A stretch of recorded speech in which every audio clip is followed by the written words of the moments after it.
ආයිබෝවන් ඔයාලට. ඉතින් අද අපි බලමු මං කාලයකින් රොටි මේ වගේ පිඟානම්ම හදාගන්නේ කොහොමද කියලා. මුලින්ම ඔයාලා මං වලිය සුද්ධ කරලා හොඳට සෝදලා අරගෙන මේ වගේ කෑලි කපා ගන්න. ඊට පස්සේ අපි මේ වගේ හොඳටම තැම්බෙන්න ඕනේ. තැම්බුණාට පස්සේ ඔයාලා ඒක වතුර අයින් කරලා අරගන්න කෑලි ටික. ඊට පස්සේ මේ වගේ තසිමකට දාගෙන ගෑරුප්පුවකින් කෑලි පොඩි වෙනකම් පොඩි කරගන්න. ලොකු කෑලි ටික පොඩි වුණාට පස්සේ බ්ලෙන්ඩර් කප් එකකට දාලා මේක ක්‍රීම් එකක් වෙනකම් බ්ලෙන්ඩ් කරන්න. වතුර මුකුත් දාන්න එපා.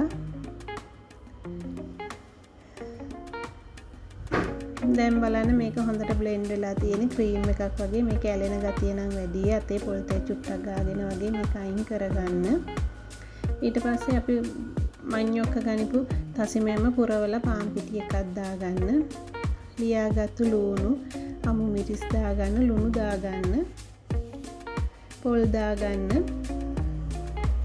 මේවයි තෙත ගතිය වැඩි නිසා වතුර යන්තම් වගේ දාලා හොඳට ගුලියක් වෙනකන් අනාගන්න.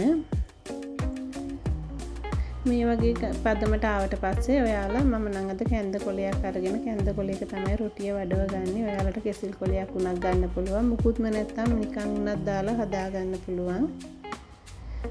දැන් එක පැත්තක් හොඳට තැම්බිලා තියෙන්නේ. අපි කොලේ අයින් කරලා බලමු. අනිත් රොටිය වගේම තමයි හරිම ලස්සනට හොඳට තැම්බිලෙනවා. මේක හරිම රසයි. ඔයාලත් හදලා බලන්න.